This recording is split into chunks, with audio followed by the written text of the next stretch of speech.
നവയുഗത്തിലെ വെല്ലുവിളികൾ ഹൃദയത്തിൽ ഏറ്റെടുത്തുകൊണ്ട് ഇതാ അനേകം വൈദികർ തളരാതെ മുന്നേറുന്നു. ക്രിസ്തുവിൻ്റെ വചനത്തിൻ്റെ വിത്തുമായി അവർ ലോകമെങ്ങും യാത്രയാവുന്നു. ഇത് Capuchin സഭാംഗമായ father Simon Cheruvathur.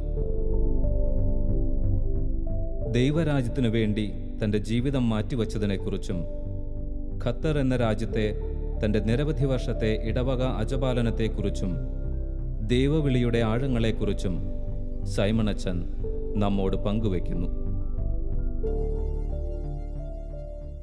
Simon അച്ഛ, ശാലോം ടി വിയിലെ ജോഷു എന്ന ഈ പ്രോഗ്രാമിലേക്ക് സ്വാഗതം. Thank you Raiju. അച്ഛനോടൊപ്പമുള്ള രണ്ടാമത്തെ എപ്പിസോഡാണ്. അതെ അതെ അച്ഛൻ ആദ്യ എപ്പിസോഡിൽ പങ്കുവച്ച വിശേഷങ്ങൾ വളരെ ഹൃദ്യമായ കാര്യങ്ങളായിരുന്നു അച്ഛൻ്റെ ജീവിതത്തെക്കുറിച്ച്. പ്രത്യേകിച്ച് ഫാദർ സൈമൺ ചെറുവത്തൂർ അല്ലേ, അച്ഛൻ്റെ വീട്ടുപേര് ചെറുവത്തൂർ എന്നാണ്. ഫാദർ സൈമൺ ചെറുവത്തൂർ കപ്പൂച്ചിൻ, ഇതാണ് അച്ഛൻ്റെ മുഴുവൻ പേര്. അച്ഛൻ്റെ വീട് തൃശ്ശൂർ രൂപതയിൽ തലോർ എന്ന് പറയുന്ന ഇടവകയിലാണ്. അപ്പച്ചൻ, അമ്മച്ചി, 2 ചേച്ചിമാർ, ഒരു ചേട്ടൻ, അനിയൻ, 4 പേരുള്ള കുടുംബം. ഒരു പക്ഷേ അച്ഛൻ പറഞ്ഞതുപോലെ ഒരു സാധാരണ കത്തോലിക്ക കുടുംബം. അവിടെ നിന്നൊരു ആ കുടുംബത്തിൽ നിന്നുള്ള ആദ്യത്തെ ദൈവവിളിയാണ് അച്ഛൻ്റെ ദൈവവിളി. പ്രത്യേകിച്ച് പുത്തമ്പറക്കൽ അച്ഛൻ്റെ ഒരു ഇടവക സന്ദർശനം അച്ഛൻ്റെ ദൈവവിളിയിലേക്ക് എങ്ങനെ നയിച്ചു, കപ്പൂച്ചിൻ സഭയിൽ എങ്ങനെ എത്തിച്ചു, ഫ്രാൻസിസ് അസീസിയോടുള്ള സ്നേഹം എങ്ങനെ ഉണ്ടായി എന്നൊക്കെ അച്ഛൻ പറഞ്ഞു.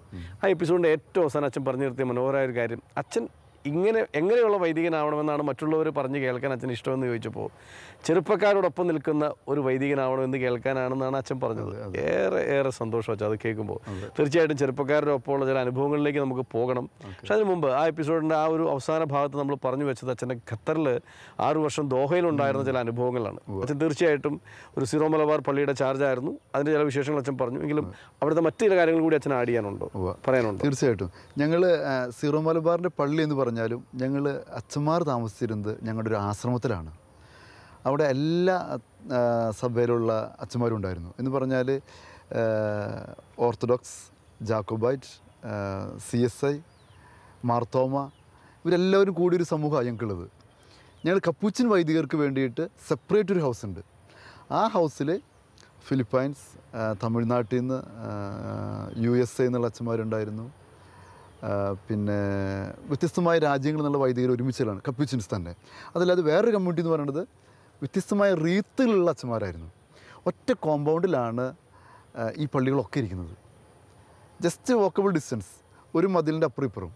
ഇവിടെ സിറോ മലബാർ പള്ളി, ഇപ്പുറത്തെ ലാറ്റിൻ പള്ളി, ഇപ്പുറത്തെ ഓർത്തഡോക്സ്, ഇപ്പുറത്തെ ജാക്കോബൈറ്റ്, മാർത്തോമ, CSI, കോട്ടയം രൂപതയുടെ ഓർത്തഡോക്സ് പള്ളി, ജാക്കോബൈറ്റ് പള്ളി, വളരെ ഒരുമിച്ചൊരു കൂട്ടായ്മ.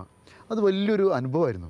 കാരണം പലപ്പോഴും ഞാൻ ഖത്തറിലൊക്കെ ആയിരുന്ന സമയത്തും ഇപ്പോഴൊക്കെ നമ്മൾ പലപ്പോഴും പള്ളി പ്രശ്നങ്ങളും റീത്ത് പ്രശ്നങ്ങളും കേൾക്കുമ്പോൾ അവിടെ എത്ര സന്തോഷകരമായിട്ടാണ് ഞങ്ങൾ മുന്നോട്ട് പോകുന്നത്. ഒരു പരാതികളില്ല, ഒരു വിഷമതകളില്ല, തല്ലൂട്ടങ്ങളില്ല, വളരെ സൗഹൃദത്തിൽ. അത് വലിയൊരു അനുഭവമായിരുന്നു ഖത്തറിലുണ്ടായിരുന്ന സമയത്ത്. സന്തോഷം വെച്ചാൽ അച്ഛൻ്റെ മുൻപ് ആദ്യത്തെ എപ്പിസോഡിൽ സൂചിപ്പിക്കുകയുണ്ടായി, ചെറുപ്പക്കാരുമായിട്ടുള്ള അച്ഛൻ്റെ പ്രവർത്തനങ്ങളുടെ ഒരു പ്രധാന കാരണമായത് ജീസസ് യൂത്ത് മൂവ്മെൻറ്റുമായിട്ടുള്ള അച്ഛൻ്റെ ബന്ധമാണ്. എങ്ങനെയാണ് അച്ഛൻ ജീസസ് യൂത്തിൻ്റെ ഭാഗമാവുന്നത്? 2001 എൻ്റെ തിരുപ്പട്ടം. അതിനുശേഷം ഞാൻ ആലുവയിലേക്ക് വന്നപ്പോൾ Aluva sub zone Jesus youth, അവിടെയുള്ള ഒരു പ്രയർ ഗ്രൂപ്പ് ഞങ്ങളുടെ ആശ്രമ ദേവാലയത്തിൽ എല്ലാ ഞായറാഴ്ചയും പ്രാർത്ഥിക്കാൻ വരും. അവർ ജീസസ് യൂത്ത് ആണെന്നോ ഒന്നും എനിക്കറിയത്തില്ല. കുറച്ച് ചെറുപ്പക്കാർ ഒരുമിച്ച് വരുന്നു, പ്രാർത്ഥിക്കുന്നു, രാത്രി തിരിച്ചു പോകുന്നു. ഞാൻ പല ദിവസങ്ങളും അതിങ്ങനെ ഒളിച്ചു നോക്കാൻ തുടങ്ങി, എന്തിനാണ് അവർ വരുന്നത്, എന്താ ചെയ്യുന്നത്. അപ്പോൾ ഇവർ എല്ലാ ദിവസവും എല്ലാ ഞായറാഴ്ചകളും വരുന്ന ഒരുമിച്ചിരുന്ന് കുറേ സ്തുതിപ്പുകൾ, പ്രാർത്ഥനകൾ, ഇതനുസരിച്ച് തിരിച്ചു പോവുക. ഒരിക്കൽ ഞാൻ അവരോട് ചോദിച്ചു, നിങ്ങളാരാ, നിങ്ങൾ എന്തിനോട് വന്നിരിക്കുന്നത്? അപ്പോഴാണ് അവർ പറഞ്ഞത്, ഞങ്ങൾ ജീസസ് യൂത്ത് ആണെന്ന് വെച്ചാൽ ഞങ്ങൾ എല്ലാ ഞായറാഴ്ചയും ഇവിടെ വരുന്നുണ്ട്, വൈകിട്ട് ഇവിടെ ഈ ദേവാലയത്തിൽ നിന്ന് പ്രാർത്ഥിക്കുന്നത്. ഞങ്ങൾക്ക് ഒത്തിരി ഇൻസ്പിറേഷൻ കിട്ടുന്ന കൂടെയാണ്. ഇത് ഫ്രാൻസിസിൻ്റെ ഒരു ദേവാലയമാണ്. ഈ Aluva is known as mini Rome. എന്നിട്ടും ഞങ്ങൾ ഈ ആശ്രമം തിരഞ്ഞെടുത്തതിൻ്റെ കാരണം ഇത് ഫ്രാൻസിസ് അസീസിയുടെ പള്ളിയാണ്. ഇവിടെ ഇരിക്കുമ്പോൾ ഞങ്ങൾക്ക് കിട്ടുന്നൊരു ചൈതന്യമുണ്ട്. മാത്രമല്ല ഞങ്ങൾ ജീസസ് യൂത്തിൻ്റെ സ്വർഗീയ മധ്യസ്ഥൻ അസീസിസ് ഫ്രാൻസിസാണ്. അതുകൊണ്ടാണ് ഞങ്ങൾ വരുന്നത് പ്രാർത്ഥിക്കുന്നത്. അപ്പോൾ ഞാൻ ചോദിച്ചു, ഈ ജീസസ് യൂത്തുമായിട്ട് എന്താ സംഭവം? അപ്പോൾ അവരോട് കുറേ കാര്യങ്ങൾ പറഞ്ഞാൽ ജീസസ് ഇതാണ്, ഞങ്ങൾക്ക് ആലുവ സബ് സോൺ ഉണ്ട്, എറണാകുളം സോണിൻ്റെ കീഴിൽ വരുന്നതാണ് ആലുവ സബ് സോൺ എന്നുള്ള കാര്യങ്ങളൊക്കെ പറഞ്ഞു. എനിക്ക് ആ കാലഘട്ടത്തിൽ റൈജു ആയിരുന്നു ഓൾ കേരള കോർഡിനേറ്ററായിട്ട്, നാഷണൽ കോർഡിനേറ്ററായിട്ട് സേവനം ചെയ്തിരുന്നത്. അതെ. അപ്പോൾ എനിക്കത് അറിയാനുള്ള കൂടുതലൊരു ആകാംക്ഷയായി. അപ്പോൾ ഞാൻ അവരുടെ കൂടെ എല്ലാ ഞായറാഴ്ചകളും പ്രാർത്ഥനയ്ക്ക് പോയിരിക്കും. അതിനപ്പുറത്തേക്ക് ഞാൻ ഒന്നും എൻ്റെ ചിന്തകളില്ല. ഒരു ദിവസം എന്നോട് ആലുവ സബ് സോണിലെ അന്നത്തെ കോർഡിനേറ്ററായിരുന്ന ബോബി എൻ്റെ അടുത്ത് ഒന്ന് ആവശ്യപ്പെട്ടു, അച്ഛാ ഞങ്ങൾക്ക് ഒരു സ്പിരിച്വൽ ഫാദറായിട്ട് അച്ഛൻ ഒന്ന് സഹായിക്കാവോ? അപ്പം ഞാൻ ചോദിച്ചു, സ്പിരിച്വൽ ഫാദർ, ഓക്കെ, ജസ്റ്റ് ഒന്ന് അവരെ കൂടെ ആയിരിക്കത്രേ ഉള്ളൂ, ഒരു കുഴപ്പമില്ല എന്ന് പറഞ്ഞു. അപ്പോൾ അച്ഛൻ അറിയപ്പെടുന്നത് ആനിമേറ്റർ അച്ഛൻ എന്നായിരിക്കും എന്ന് പറഞ്ഞു. ഞാൻ പറഞ്ഞു, വേറെ എന്തെങ്കിലും റോൾ ഉണ്ടോ അതിൽ? ഇല്ല അച്ഛാ, ഞങ്ങളുടെ കൂടെ ഒന്ന് ആയിരുന്നാൽ മതി. അത് ഞാൻ ഏറ്റവും കൂടുതൽ ആഗ്രഹിച്ചൊരു കാര്യമാണ്, യുവജനങ്ങൾ കൂടെ ആയിരിക്കുക. ഞാൻ അവരുടെ കൂടെ കയറി അവരുടെ കൂടെ ഇരുന്നു, പ്രാർത്ഥിക്കാൻ തുടങ്ങി. അവർ പല മീറ്റിങ്ങുകളിലും പങ്കെടുക്കുന്നു. അങ്ങനെ പതുക്കെ പതുക്കെ ജീസസ് യൂത്ത് എന്താണെന്നും അറിഞ്ഞോ അറിയാതെ അതിൽ ഒരു പങ്കാളിയായിട്ട് മാറുകയും ചെയ്തു. അച്ഛന് പല ഇടവകളിൽ ഉത്തരവാദിത്വം ഉണ്ടായിരുന്നല്ലോ. ഖത്തറല്ല, തീർച്ചയായിട്ടും ബോംബെയിൽ 1-2 സ്ഥലത്തുണ്ടായിരുന്നു, ഇവിടെയും ചില ഇതുണ്ടായിരുന്നു. ഒരു ഇടവകയിലെ ആളുകളോടൊപ്പമുള്ള ഒരു ജീവിതം എന്ന് പറയുന്നത്, പ്രത്യേകിച്ച് അത്തരം ഒരു തരത്തിൽ ഒരു വൈദികൻ്റെ ഒരു റോള്, അത് അച്ഛൻ്റെ ജീവിതത്തെ എങ്ങനെ സഹായിച്ചു, അതുപോലെ ഒരു വൈദികന് ഉള്ള ചില വളരെ ഉത്തരവാദിത്തങ്ങളുണ്ടല്ലോ. കാരണം നമ്മളെ സംബന്ധിച്ചിടത്തോളം ഇടവക കമ്മ്യൂണിറ്റിയാണ് എല്ലാത്തിൻ്റെ അടിസ്ഥാനം. അത്തരം ചില ചിന്തകളൊന്ന് പറയാൻ പറ്റും അച്ഛൻ്റെ അനുഭവത്തിൻ്റെ വെളിച്ചത്തിൽ. എനിക്ക് തോന്നുന്നേ, ഈ ഇടവകയിൽ ആദ്യമായിട്ട് ഞാൻ അപ്പോയിൻ്റ് ചെയ്യപ്പെട്ടപ്പോൾ, എനിക്ക് എൻ്റെ പട്ടം കിട്ടിക്കഴിഞ്ഞ് 4 വർഷം കഴിഞ്ഞപ്പോഴാണ് ആദ്യമായിട്ട് എന്നോട് ഇടവകയുടെ ചാർജ് ചെയ്തത്. അതും ബോംബെയിൽ, നാട്ടിൽ പോലും അല്ല. ചെല്ലുമ്പോൾ എനിക്ക് താമസിക്കുക ഒരു ഫ്ലാറ്റാണ്, ഒരു ചെറിയൊരു 2 മുറികൾ ഉള്ള സ്ഥലം, വേറെ ആരുമില്ല. എൻ്റെ ജീവിതത്തിലാണെങ്കിൽ ഒരിക്കൽ പോലും ഞാൻ ഒറ്റയ്ക്ക് താമസിച്ചിട്ടില്ല. കാരണം ഞങ്ങൾ കമ്മ്യൂണിറ്റി ലൈഫാണ്, അച്ഛന്മാരൊക്കെ ഉണ്ട്. ആദ്യമായിട്ട് ഒറ്റയ്ക്ക്, അതും ബോംബെയിൽ, ഭാഷ അറിയില്ല, അതും ഒരു ഫ്ലാറ്റിൽ താമസിക്കാന്ന് പറയുമ്പോൾ വലിയൊരു ആകാംക്ഷയായിരുന്നു. പക്ഷെ പിന്നീട് പതുക്കെ പതുക്കെ ആളുകളുമായി ബന്ധപ്പെടാൻ തുടങ്ങിയപ്പോൾ എനിക്ക് തോന്നുന്നത് ഇടവകയിൽ എന്നെ വളർത്തിയത് ഈ ഇടവക ജനങ്ങളാണ്. പ്രസംഗം പോലും പറയാൻ അറിയാത്ത ഞാൻ പ്രസംഗം പറയാൻ പഠിച്ചു, പ്രാർത്ഥിക്കാൻ പഠിച്ചു. കാരണം പ്രഭാതത്തിലുള്ള കുർബാന, വൈകിട്ടുള്ള കുർബാനകൾക്ക് ആളുകൾ വരുന്നു. അവർ വരുന്നത് ഒരുപാട് ദൂരെ നിന്നാണ്, ഒരുപാട് കഷ്ടപ്പെട്ട് വരുന്നത്, ജോലിയെല്ലാം കഴിഞ്ഞിട്ട്. എനിക്ക് എൻ്റെ ഫ്ലാറ്റിൽ നിന്ന് തൊട്ട് ഇറങ്ങിയാൽ ദേവാലയമായി. അപ്പോൾ ഇവരുടെ ഈ പ്രാർത്ഥനാ രീതികൾ, ഇവരുടെ തീക്ഷ്ണതയൊക്കെ കാണുമ്പോൾ അറിയാതെ ഞാനങ്ങ് വളരുമായിരുന്നു. എനിക്ക് എന്നെ കൂടുതൽ ഒരുപക്ഷെ പ്രാർത്ഥനയിലേക്കും അതുപോലെയുള്ള ആധ്യാത്മിക കാര്യങ്ങളിലേക്കും അതിൻ്റെ ആഴങ്ങളിലേക്കും നയിച്ചത് ഈ ഇടവക ജനങ്ങളായിരുന്നു. അവരുടെ പ്രാർത്ഥനാ രീതികൾ, അവരുടെ തീക്ഷ്ണത. അപ്പോൾ അതുകൊണ്ട് തന്നെ ഒരു പുരോഹിത എന്ന രീതിയിൽ, ഒരു ഇടവക വികാരിയായിരുന്ന രീതിയിൽ ഇടവക ജനങ്ങളുടെ സ്വാധീനം വളരെ വലുതായിരുന്നു. എനിക്ക് എന്നെ കൂടുതൽ നന്മയിലേക്കും ഒരുപക്ഷെ ഞാൻ ബെറ്റർ വേർഡ് വിശുദ്ധിയിലേക്ക് നയിച്ചത് ഈ ഇടവക ജനങ്ങളുടെ ഇടപെടലുകളായിരുന്നു. അച്ഛൻ മുമ്പ് സൂചിപ്പിച്ചപ്പോൾ പറഞ്ഞു, വൈദികനായതിനു ശേഷം കയ്പ് മംഗലത്ത് ഒരു നമ്മുടെ മത്സ്യത്തൊഴിലാളികളായ സഹോദരങ്ങളോട് ചേർന്നുള്ള അവിടെ ചെറിയൊരു സാന്നിധ്യമുണ്ട് നിങ്ങൾക്ക് എന്ന് പറഞ്ഞല്ലോ. അത്തരം ചില അനുഭവങ്ങൾ അത് അച്ഛൻ്റെ ജീവിതത്തെ എങ്ങനെ സഹായിച്ചു, പഠിപ്പിച്ചു എന്നൊന്ന് പറയാൻ പറ്റും? ഞങ്ങളായിരുന്ന സ്ഥലത്ത്, ഞങ്ങളുടെ ആശ്രമമുള്ള സ്ഥലത്ത് 2 ക്രൈസ്തവ ഭവനങ്ങളേ ഉള്ളൂ. ബാക്കിയെല്ലാം ഹിന്ദു മുസ്ലിം ഏരിയയാണ്. അവിടെ ആയിരുന്ന സമയത്ത് ഒരു ഓണത്തിന് ഞങ്ങൾ 2 അച്ഛന്മാരുണ്ട് അവിടെ. ഓണത്തിന് ഞങ്ങളെ തൊട്ടടുത്തുള്ളൊരു ഹൈന്ദവ ഫാമിലി ക്ഷണിക്കുകയാണ് ഭക്ഷണത്തിന്. അപ്പോൾ എൻ്റെ കൂടുതൽ അച്ഛൻ പറഞ്ഞു, അല്ല ഞങ്ങൾ ആശ്രമത്തിൽ അല്ല അച്ഛാ, ഞങ്ങളിവിടെ നമുക്ക് രീതിയുണ്ട്, നമുക്ക് ഒരുമിച്ച് ഭക്ഷണം കഴിക്കാം. ക്ഷണിച്ചപ്പോൾ ഞങ്ങൾ ചെല്ലുന്നു, ഞാനും അച്ഛനും ചെല്ലുന്നു ഉച്ചയ്ക്ക് ഭക്ഷണം കഴിക്കാനായിട്ട്. ഞാൻ കണ്ട കാഴ്ച, അവരൊരു വാഴയുടെ ഇല മുഴുവൻ അങ്ങ് മുറിച്ച് ഇട്ടിട്ടുണ്ട്. അതിനകത്തേക്ക് കുറേ ചോറിട്ടു. അപ്പോൾ ഞാനിങ്ങനെ നോക്കിയിരിക്കുക, ഇനി ഈ ഇലയിൽ നിന്നാണോ ചോറ് എല്ലാവർക്കും വിതരണം ചെയ്യുന്നത്? ചോറ് മുഴുവൻ ഇട്ട ശേഷം മീൻകറി, ഇറച്ചി, കുറേ പച്ചക്കറികൾ, ഇതെല്ലാം ഈ ഇലയ്ക്ക് ചുറ്റും വെച്ചു. എന്നിട്ട് എന്നോടും എൻ്റെ കൂടെ അച്ഛനോടും ഇരിക്കാൻ പറഞ്ഞു. ഞങ്ങൾ 2 പേരും ഇരുന്നു. നോക്കിയപ്പോൾ ആ കുടുംബത്തിലെ കുടുംബനാഥൻ, തൊട്ടപ്പുറത്തെ വീട്ടിലെ ഒരു മുസ്ലിം വീടാണ്, ആ വീട്ടിലത്തെ കുടുംബനാഥൻ, അവരുടെ മക്കൾ എല്ലാവരും കൂടി ഇങ്ങനെ ഇതിന് ചുറ്റിരുന്നു. ഒരുമിച്ച് ഒരേ ഇലയിൽ നിന്നാണ് ഓണം ഉണ്ടത്. ഒരുപക്ഷെ എൻ്റെ ജീവിതത്തിൽ ഒരിക്കലും മറക്കാനാവാത്തൊരു ഓണം 2002 ഓണമാണ് ഈ കയ്പമംഗലത്ത് വെച്ച്. ഒരു പ്രത്യേകമായ ഒരു അനുഭവമായിരുന്നത്. ഇങ്ങനൊരു ഏരിയയിൽ ഇതുപോലുള്ള മനുഷ്യർ, മതങ്ങളൊന്നും ഒരു തടസ്സമല്ല ഈ സ്നേഹബന്ധത്തിൻ്റെ ഇടയിൽ ഒരുമിച്ചിരുന്ന് ഒരേ ഇലയിൽ നിന്ന് ഭക്ഷണം കഴിക്കാൻ സാധിച്ചു എന്നുള്ളതാണ് ഒരുപക്ഷെ കയ്പമംഗലത്ത് ഞാൻ ജീവിച്ചപ്പോൾ എനിക്ക് അനുഭവിച്ച ഏറ്റവും വലിയൊരു സുന്ദരമായ മറക്കാനാവാത്തൊരു അനുഭവം. സൈമണച്ചൻ്റെ അഭിപ്രായത്തിൽ ഒരു വൈദികൻ ഏറ്റവും ശ്രദ്ധിക്കേണ്ട കാര്യം എന്താ വെച്ചാൽ ഇന്ന് തൻ്റെ പ്രാർത്ഥനാ ജീവിതം. അച്ഛൻ്റെ പ്രാർത്ഥനാ ജീവിതം എങ്ങനെയാണ് അച്ഛൻ? ഞാൻ എൻ്റെ ജീവിതത്തിൽ എപ്പോഴും ഞാൻ പറഞ്ഞില്ലേ, എനിക്കൊരു വചനവായനയുണ്ട് എല്ലാ ദിവസവും മുടങ്ങാതെയുള്ളത്. പിന്നെ എല്ലാ ദിവസവും തന്നെ അല്പസമയമെങ്കിലും, മാക്സിമം ഒരു 10 മിനിറ്റെങ്കിലും പേഴ്സണൽ പ്രയർ ഞാൻ കണ്ടെത്തും, വ്യക്തിപരമായ പ്രാർത്ഥനയ്ക്ക്. ഇപ്പം ഞങ്ങളുടെ ആസ് യൂഷ്വൽ ഞങ്ങളുടെ ഒരു കമ്മ്യൂണിറ്റി ലൈഫ്, കപ്പുച്ചിൻ സഭയുടെ ഞങ്ങളുടെ ഒരു ഭാഗമാണ് പ്രാർത്ഥന എന്നുള്ളത്. ഞങ്ങൾക്ക് രാവിലെ വൈകിട്ട് നിശാ പ്രാർത്ഥന 3 നേരം ഞങ്ങൾക്ക് സ്ഥിരമായിട്ടുള്ള കണ്ടിന്യൂസ് ആയിട്ടുള്ള പ്രാർത്ഥനകളുണ്ട്. അതിനപ്പുറത്തേക്ക് വ്യക്തിപരമായിട്ട് ഒരുപക്ഷെ ചില ദിവസങ്ങൾ ഭയങ്കര തിരക്കായിരിക്കാം, എന്നിരുന്നാൽ പോലും ഒരു 10 മിനിറ്റ് വ്യക്തിപരമായ പ്രാർത്ഥനയ്ക്ക് ചിലവഴിക്കും മാക്സിമം. ചിലപ്പോൾ അത് കൂടുതലുണ്ടാവാറുണ്ട്. ചില ദിവസങ്ങൾ ഈ തിരക്കുള്ള ദിവസങ്ങളാണ് മാക്സിമം 10 മിനിറ്റ് അല്ലെങ്കിൽ നമ്മൾ അരമണിക്കൂർ 1 മണിക്കൂറൊക്കെ ഈ പ്രാർത്ഥനയിൽ ചിലവഴിക്കാറുണ്ട്. യാത്രകൾ പോകുന്ന സമയത്ത് ചിലപ്പോൾ നമുക്ക് പ്രാർത്ഥിക്കാൻ സാധിച്ചെന്ന് വരികയില്ല. ആ സമയത്ത് അല്പം നേരം കണ്ണടച്ചിരിക്കുക, വാഹനത്തിലാണെങ്കിലും എവിടെയായിരുന്നാലും അല്പം നേരം കണ്ണടച്ചിരിക്കുക, 10 മിനിറ്റ് നേരം ദൈവത്തോടെ ആയിരിക്കാനായിട്ട് പരിശ്രമിക്കാറുണ്ട്. അതാണ് എൻ്റെ ഒരു ജീവിതത്തിൽ എനിക്ക് കിട്ടിയുള്ളൊരു. വചനപ്രഘോഷകൻ എന്ന രീതിയിൽ ഏറ്റവും ആനന്ദിക്കുകയും അത് ചെയ്യാൻ ഏറ്റവും താല്പര്യം കാണിക്കുകയും ചെയ്യുന്ന അച്ഛൻ, ചെറുപ്പക്കാരുടെ കൂടെ ഉള്ള ശുശ്രൂഷ മേഖലയും ഒക്കെ അച്ഛൻ ചേർന്ന് പോകുന്നു. അപ്പോൾ ഈ യേശു ക്രിസ്തുവിനെ മറ്റുള്ളവർക്ക് കൊടുക്കുക, ക്രിസ്തുവിനെ മറ്റുള്ളവർക്ക് കാണിച്ചു കൊടുക്കുക, മറ്റുള്ളവരെ ക്രിസ്തുവിലേക്ക് നയിക്കുക, ഇത് എന്തുമാത്രം ഇന്നത്തെ കാലഘട്ടത്തിന് അത്യാവശ്യമാണ് അച്ഛൻ? എനിക്ക് തോന്നുന്നത് എൻ്റെ ഒരു ലൈഫ് സ്റ്റൈല് ക്രിസ്തുവിനെ നമ്മളെപ്പോഴും പറഞ്ഞൊരു ക്രിസ്തുവിനെ പകർന്നു കൊടുക്കുക എന്ന് പറയുമ്പോൾ പല യുവജനങ്ങളോട് ചോദിച്ചിട്ടുണ്ട്, അച്ഛൻ എങ്ങനെ ഈ ക്രിസ്തുവിനെ പകർന്നു കൊടുക്കുന്നത്? നിന്നിലുള്ള ക്രിസ്തുവിനെ കൊടുക്കുക അതെങ്ങനെയാണ്? അപ്പോൾ ഞാൻ എപ്പോഴും അവരോട് പറഞ്ഞിട്ടേ കാര്യമുള്ളൂ. പഴയ നിയമത്തിൽ നമ്മൾ വായിക്കുന്നു, ദൈവം മനുഷ്യനെ സ്വന്തം ഛായയിലും സാദൃശ്യത്തിലും സൃഷ്ടിച്ചു എന്ന് പറഞ്ഞാൽ എന്നിൽ ഈശോയുടെ ഒരു സാന്നിധ്യമുണ്ട്. ഞാൻ എപ്രകാരം ജീവിക്കുന്നുവോ അത് മതി. അതാണ് ഈശോനെ കൊടുക്കുക എന്ന് പറഞ്ഞാൽ മറ്റുള്ളവർക്ക് മനസ്സിലാകാവുന്ന രീതിയിൽ, മറ്റുള്ളവർക്ക് ഉൾക്കൊള്ളാവുന്ന രീതിയിൽ ജീവിക്കാൻ പഠിക്കുക. ഇതാണ് ഈശോന് കൊടുക്കുക എന്ന് പറഞ്ഞാൽ എന്നിലുള്ള നന്മ, എന്നിലുള്ള സ്നേഹം മറ്റുള്ളവർക്ക് പകർന്നു കൊടുക്കുക. തീർച്ചയായിട്ടും ഇന്നത്തെ ലോകത്തിന് നമ്മളത് പകർന്നു കൊടുക്കണം. കാരണം വൈരാഗ്യം അതിനേക്കാൾ ഉപരിയായിട്ട് ഇൻഡിവിജ്വലിസ്റ്റായി മാറിക്കൊണ്ടിരിക്കുക. ഞാൻ എൻ്റെ സ്വാർത്ഥരായിക്കൊണ്ടിരിക്കുക. അപ്പോൾ ഈ സ്വാർത്ഥതയുടെ ലോകത്തിലേക്കാണ് പകർന്നു കൊടുക്കുന്ന സ്നേഹം വരുന്നത്, പങ്കുവയ്ക്കുന്ന സ്നേഹം വരുന്നത്. അങ്ങോട്ടും ഇങ്ങോട്ടും പകർന്നു കൊടുക്കുക. അപ്പോൾ ഒരു പക്ഷേ എനിക്ക് തോന്നുന്നത് ഞാൻ ആ രീതിയിലൊരു മെത്തേഡ് സ്വീകരിച്ചതുകൊണ്ടായിരിക്കാം ഒരു പക്ഷേ ഈ പറയുന്ന യുവജനങ്ങൾ ഒരു പക്ഷേ കൂടുതൽ അടുക്കുന്നത്, അല്ലെങ്കിൽ ഞാൻ അവരോട് അടുക്കുന്നത്.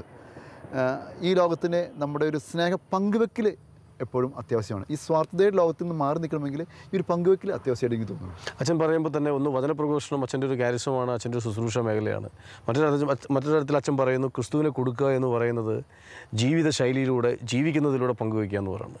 ഇന്ന് നമ്മുടെ നാട്ടിലുള്ള ചെറിയൊരു വെല്ലുവിളി പ്രഘോഷിക്കുന്നവരുടെ ജീവിതത്തിൽ പലപ്പോഴും അത് കാണാതെ പോകുന്നതാണ്. ഇത് രണ്ടും ചേർത്ത് വയ്ക്കുന്ന മനോഹരമായ ഒരു കാര്യമാണ് അച്ഛൻ പറയുന്നത്. കാരണം പ്രഘോഷിക്കുന്നത് ജീവിതത്തിലൂടെ കാണിക്കണം. ഒരു ഡബിൾ ലൈഫുള്ള ആളുകളെ അക്സെപ്റ്റ് ചെയ്യാൻ ഇന്ന് ജനം റെഡിയല്ല. എന്താണ് ഒരു വചനപ്രഘോഷണം രംഗത്ത് അച്ഛൻ അതിനെക്കുറിച്ച് പറയാനുള്ളത്? തീർച്ചയായിട്ടും ഞാനിങ്ങനെ ഒരിക്കലൊരു ഒരു സഹസഹോദരൻ സംസാരിക്കുന്നവരാണ്. PT ഉഷ നന്നായി ഓടുന്നൊരു, നമുക്ക് അറിയാം, വളരെ ഫേമസ് ആയിട്ടുള്ള സ്ത്രീയായിരുന്നു. ആ PT ഉഷയ്ക്ക് കോച്ചിങ് കൊടുത്തത് ഒരു നമ്പ്യാരാണ്. ഈ നമ്പ്യാർ PT ഉഷയ്ക്ക് കോച്ചിങ് കൊടുക്കുമ്പോൾ PT ഉഷ തിരിച്ച് ചോദിക്കുകയാണ്, സാറിന് എന്നെപ്പോലെ ഓടാൻ പറ്റുമോ? നമ്പ്യാർ തോറ്റു പോവുള്ളൂ. പുള്ളിക്കാരന് അവൾക്ക് പ്രാക്ടീസ് കൊടുക്കാൻ പറ്റും, അതുപോലെ ആവണമെന്ന് യാതൊരു നിർബന്ധവുമില്ല. അപ്പോൾ ഞാൻ പറഞ്ഞു, അച്ഛാ, ഒരു വൈദിക ജീവിതം അങ്ങനെയല്ല. What I preach I should practice, അല്ലെങ്കിൽ ഡോണ്ട് പ്രീച്ച്. അപ്പോൾ ഞാൻ വലിയ വലിയ കാര്യങ്ങൾ പ്രസംഗിക്കാറില്ല, കൊച്ചു കാര്യങ്ങൾ പ്രസംഗിക്കുകയുള്ളൂ. കാരണം എനിക്കതേ പറ്റുള്ളൂ ജീവിക്കാനായിട്ട്. ഒരുപാട് വലിയ കാര്യങ്ങൾ പ്രസംഗിക്കുകയും അതുപോലെ ജീവിക്കുക എന്ന് പറഞ്ഞാൽ എളുപ്പമുള്ള കാര്യമല്ല. അപ്പോൾ അതുകൊണ്ട് എന്നെക്കൊണ്ട് സാധിക്കുന്ന കൊച്ചു കാര്യങ്ങൾ ഞാൻ പ്രാക്ടീസ് ചെയ്യുന്നു, അത് ഞാൻ പങ്കുവെച്ച് കൊടുക്കുന്നു. ഇന്നത്തെ തലമുറയ്ക്ക് അതാണ് ആവശ്യം. അച്ഛൻ യുവജനങ്ങൾക്ക് വേണ്ടിയുള്ള ശുശ്രൂഷകൾക്കും മറ്റ് ധ്യാനങ്ങൾക്കും എല്ലാം ധാരാളം അച്ഛൻ അലഞ്ഞു നടക്കുന്ന ഒരാളാണ്. അച്ഛന് വലിയൊരു ആരോഗ്യ പ്രശ്നമുണ്ട് ഈ നാളുകളെന്നായിരിക്കും മനസ്സിലാവും. പ്രത്യേകിച്ച് നടുവിൻ്റെ ചില ബുദ്ധിമുട്ടുകളും വേദനകളും ഒക്കെ. എങ്ങനെയാണ് അച്ഛൻ ഈ ശാരീരിക അസ്വസ്ഥങ്ങൾക്ക് നടുവിലും മടിയില്ലാതെ, എക്സ്ക്യൂസുകൾ പറയാതെ, ഒഴിവായി പോകാതെ അച്ഛൻ ഇന്നും ഇത്രയും കർമ്മനിരതനാകാൻ പറ്റുന്നത്? 2016 ജനുവരിയിലാണ് എനിക്ക് നടുവേദന ആരംഭിക്കുന്നത്. അത് നമ്മൾ അന്വേഷിച്ച് കഴിഞ്ഞപ്പോൾ കാര്യങ്ങൾ മനസ്സിലായി. ഡിസ്ക് ബൾജാണ്, അതിൻ്റെ ഒരു സർജറി കഴിഞ്ഞു. 1 വർഷത്തോളം ഞാൻ എടുത്തു ആ ട്രീറ്റ്മെൻറ്റ്. കുറച്ച് നാൾ ഹോസ്പിറ്റലിൽ കിടന്നു, ഉഴിച്ചിലുണ്ടായിരുന്നു, ഫൈനലി സർജറി ആയിരുന്നു. നടുവേദന 1 വർഷം കിടന്നപ്പോൾ ഞാൻ കിടക്കുകയായിരുന്നു, ഒഴിയുന്ന സമയം 1 മാസത്തോളം കിടക്കുകയായിരുന്നു. ആ സമയത്ത് എൻ്റെ മനസ്സിൽ വന്നിങ്ങനെയാണ്, എൻ്റെ ജീവിതം തീർന്നു. കാരണം ഇനി എനിക്ക് എഴുന്നേറ്റ് നടക്കാൻ പറ്റില്ല. പല രീതിയിലും അവരെ നിരുത്സാഹപ്പെടുന്നു, അച്ഛന് സാധിക്കുകയില്ല എന്ന രീതിയിലുള്ള സംസാരങ്ങളൊക്കെയാണ് അവിടുന്ന് ഇവിടുന്നൊക്കെ ഞാൻ കേൾക്കുന്നത്. അപ്പോൾ ഞാൻ എൻ്റെ മനസ്സിലാ കാലഘട്ടത്തിൽ എടുത്തൊരു തീരുമാനമാണ്, എൻ്റെ നടു ഭേദമായി കഴിഞ്ഞാൽ എനിക്ക് ആരോഗ്യമുള്ളിടത്തോളം കാലം ദൈവത്തിനു വേണ്ടി ഓടും. ഇന്ന് അഭിമാനപൂർവ്വം ഈ കസേരയിലിരിക്കുമ്പോൾ എനിക്ക് പറയാൻ സാധിക്കും, നടുവേദന ശേഷം പോലും ഇല്ല. യാത്ര ചെയ്യാനായിട്ട് ദൈവം എന്നെ കൈപിടിച്ച് നടത്തുകയാണ്. ഓരോ ദിവസവും മുന്നോട്ട് ചെല്ലും തോറും കൂടുതൽ കൂടുതൽ ആരോഗ്യമുള്ളവനായിട്ട് മാറുന്നു. റൈജു സൂചിപ്പിച്ചതുപോലെ തന്നെ എനിക്ക് തോന്നുന്നു ഓരോ വർഷം ചെല്ലും തോറും ഞാൻ ചെറുപ്പമാവുകയാണോ എന്ന് പോലും എനിക്ക് തോന്നുന്നുണ്ട്.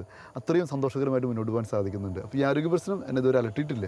തീർച്ചയായിട്ടും കേൾക്കുന്നതിലേറെ സന്തോഷം. കാരണം അത്തരത്തിലൊരു വലിയ ഒരു ഇതോടുകൂടി അച്ഛന് പോകാൻ സാധിക്കുന്നുള്ളത്. അച്ഛൻ ചെറുപ്പക്കാരുടെ ഇടയിൽ പ്രവർത്തിക്കുന്ന സാഹചര്യവും ഞാൻ പറഞ്ഞതുപോലെ, അതുപോലെ ഇടവക ജനങ്ങളുടെ ഇടയിലെ കാര്യവും പറഞ്ഞല്ലോ. അച്ഛൻ കുടുംബങ്ങളോട് അച്ഛൻ എന്താണ് പറയാനുള്ളത്? ഇന്നത്തെ കുടുംബങ്ങൾ, ഞാൻ നേരത്തെ ഒരു വാക്ക് ഉപയോഗിച്ചിരുന്നു, സ്വാർത്ഥത.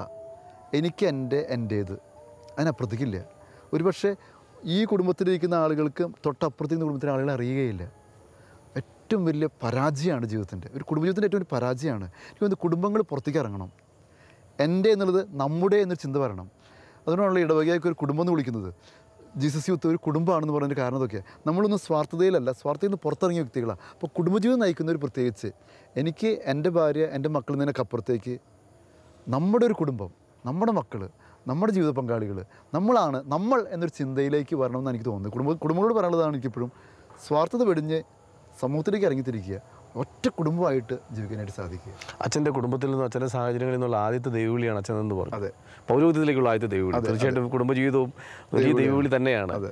ഈ പൗരോഹിത്യത്തിലേക്കുള്ള ദൈവവിളിയെക്കുറിച്ച് അച്ഛൻ എന്താണ് ഇന്നത്തെ ഒരു ആവശ്യകത, അത്തരം ദൈവവിളികളുടെ പ്രാധാന്യം, അത് എന്താണ് അച്ഛന് പറയാനുള്ളത്? ഒരുപക്ഷെ ഇന്നത്തെ കാലഘട്ടത്തിൽ ദൈവവിളി കുറഞ്ഞുകൊണ്ടിരിക്കുകയാണെന്നാണ് നമ്മൾ കേൾക്കുന്നത്. പക്ഷേ വചനം പ്രഘോഷിക്കുവാൻ ഒരു വ്യക്തി പുരോഹിതനാവണമെന്ന് യാതൊരു നിർബന്ധമില്ല. പക്ഷേ ഒരു പുരോഹിതൻ്റെ വിശുദ്ധിയോടുകൂടി വചനം പ്രഘോഷിക്കാനായിട്ട് അൽമായർക്ക് സാധിക്കില്ല. അവന് കിട്ടുന്നൊരു അഭിഷേകമുണ്ട്, അവൻ്റെ കൈവെപ്പ് ശുശ്രൂഷയുണ്ട്, അതൊരു പക്ഷേ അൽമായർക്ക് കിട്ടണമെന്നില്ല. അതുകൊണ്ട് തന്നെ ഇന്നത്തെ കാലഘട്ടത്തിന് പുരോഹിതർ ആവശ്യമാണ്, സന്യസ്തർ ആവശ്യമാണ്. അവരുടെ അഭിഷേകത്താലുള്ള പ്രാർത്ഥനകൾ, അഭിഷേകത്താലുള്ള കൈവെപ്പ് ശുശ്രൂഷകൾ ഇന്ന് ലോകത്തിന് ആവശ്യമാണ്. കാരണം വഴിതെറ്റിപ്പോകുന്ന ലോകജനതയെ നന്മയിലേക്ക് നയിക്കുവാൻ അഭിഷിക്തർക്കേ സാധിക്കുള്ളൂ എന്ന് വിശ്വസിക്കുന്ന ഒരു വ്യക്തിയാണ് ഞാൻ. പക്ഷേ ഞങ്ങളെല്ലാവരും, ഞാനും ഈ ശാലോം പ്രേക്ഷകരെല്ലാം സൈമണച്ചന് വേണ്ടി എന്ത് കാര്യത്തിന് വേണ്ടിയാണ് പ്രാർത്ഥിക്കേണ്ടത്? നല്ലൊരു ചോദ്യമാണ് റൈജു എന്നോട് ചോദിച്ചത്. കാരണം ഞാൻ ഖത്തറിൽ നിന്ന് തിരിച്ചു പോരുമ്പോൾ, എൻ്റെ ശുശ്രൂഷ കഴിഞ്ഞ് തിരിച്ചു വരുമ്പോൾ ഖത്തറിലെ ജീസസ് യൂത്ത്, ഞാനവിടെ നാഷണൽ ആനിമേറ്ററായിരുന്നു. ആ സമയത്ത് ഖത്തറിൽ ജീസസ് യൂത്ത് എന്നെ വിളിച്ചിരുത്തി എന്നോട് ചോദിച്ചു, അച്ഛാ ഞങ്ങൾ ഖത്തറിലെ ജീസസ് യൂത്ത് അച്ഛന് എന്തിനു വേണ്ടിയിട്ടാണ് പ്രാർത്ഥിക്കേണ്ടത്? 3 കാര്യങ്ങൾ അച്ഛന് പറയാമെന്ന് പറഞ്ഞു.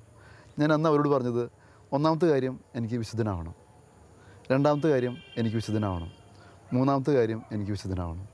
ഇന്ന് ഷാലോം പ്രേക്ഷകരോടും അതുപോലെ തന്നെ റൈജുവിനോടും എനിക്ക് ഒറ്റ കാര്യമുള്ളൂ, എനിക്ക് വിശുദ്ധനാവണം. ഒരു വിശുദ്ധനായി ജീവിച്ച് വിശുദ്ധനായി മരിക്കാൻ അച്ഛനെ ദൈവം അനുവദിക്കട്ടെ എന്ന് ആത്മാർത്ഥമായിട്ട് പ്രാർത്ഥിക്കുന്നു. ഷാലോം TV-യിലെ ഈ ജോഷു എന്ന പ്രോഗ്രാമിൽ 2 എപ്പിസോഡിലും അച്ഛൻ പങ്കുവച്ചതിന്, അച്ഛൻ്റെ തുറന്ന സംസാരങ്ങൾക്ക്, ഹൃദ്യമായ സംസാരങ്ങൾക്ക്, ആഴങ്ങളിൽ നിന്നുള്ള പങ്കുവയ്ക്കലിന് ഏറെ നന്ദി. താങ്ക് യു അച്ഛൻ. താങ്ക് യു റൈജു, വളരെ നന്ദി. ശിമയോനും യാക്കോബും യോഹന്നാനും, വലകഴുകും വലക്കാരും വഞ്ചിക്കാരും. ശിമയോനും യാക്കോബും യോഹന്നാനും, വലകഴുകും വലക്കാരും വഞ്ചിക്കാരും. ഒരു നിമിഷം കേൾക്കാമോ, നിങ്ങൾക്കായി നൽകാം ഞാൻ ഇന്നൊരു സന്ദേശം. നിങ്ങളെ സാക്ഷാൽ മുക്കുവരാക്കാൻ ഉതകും സുവിശേഷം. നിങ്ങളെ സാക്ഷാൽ മുക്കുവരാക്കാൻ ഉതകും സുവിശേഷം. ആഴക്കടലിൽ പോകുവിൻ, ആഴത്തിൽ വലയെറിയുവിൻ. ആഴക്കടലിൽ പോകുവിൻ, ആഴത്തിൽ വലയെറിയുവിൻ.